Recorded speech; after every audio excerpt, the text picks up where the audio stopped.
இன்னைக்கு பரங்கிக்காய் பொரியல் வந்து எப்படி செய்யலாம்னு பார்க்கலாம். அதுக்கு தேவையான பொருட்கள் என்னன்னு பார்க்கலாமா? நான் வந்து அரை பரங்கிக்காய் வந்து அரைஞ்சி வச்சுருக்கேன். தோலோடு அரைஞ்சி வச்சுருக்கேன். தோல் வேணாதவங்க தோல் எடுத்துக்குங்க.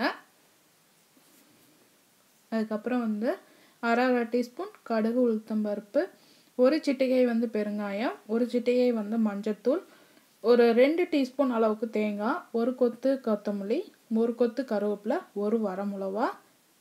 இப்போ எப்படி செய்யலான்னு பார்க்கலாம். ஒரு வடை சட்டியில் ஃபஸ்ட்டு கொஞ்சமாக தண்ணி விட்டு அந்த காயை வந்து நல்லா கொஞ்சம் வேக விட்டுக்கலாம். மஞ்சத்தூள் போட்டுக்கலாம். இதோட உப்பு போட்டுக்கிறவங்க இதோடய உப்பு போட்டுக்கலாம். அப்படி இல்லைன்னா அப்புறம் கூட உப்பு போட்டுக்கலாம்.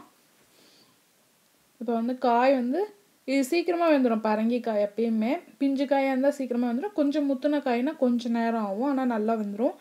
நசுக்கி பார்த்தா நல்லா கொல கொலன்னு இருக்கும் பாருங்கள். அந்த இது பார்த்தாவே தெரியும். நல்லா நசுக்கி பார்த்தா கொல கொலன்னு வரும் வெந்துருச்சுன்னா.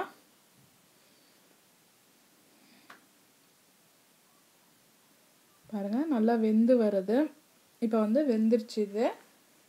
பாருங்கள், இதை நான் எடுத்து தனியாக வச்சுருக்கேன். இந்த தண்ணி நீங்கள் சாம்பார் ரசம் அதில் கூட ஊற்றிக்கலாம். அதை பாருங்கள் எடுத்து வச்சுருக்கேன். இப்போ வடை சட்டியில் எண்ணெய் விட்டு கடுகு உளுத்தம்பருப்பு போட்டு தாளிச்சிருக்கேன். அதில் வரமிளகா, கருவேப்பிலை, பெருங்காயம் போட்டு நல்லா இது பண்ணதுக்கப்புறம் இந்த பரங்கிக்காவை போட்டு அதோட நல்லா கலந்துக்கலாம்.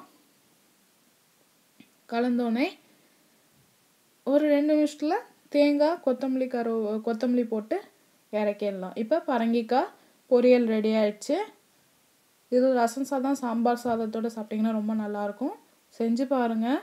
உங்கள் கமெண்ட்ஸை போடுங்க. எங்கள் சேனலை சப்ஸ்கிரைப் பண்ணுங்கள். வீடியோ பார்த்ததுக்கு நன்றி. உங்களுக்கு பிடிச்சிருந்தா உங்கள் ஃப்ரெண்ட்ஸ்க்கு ஷேர் பண்ணுங்கள்.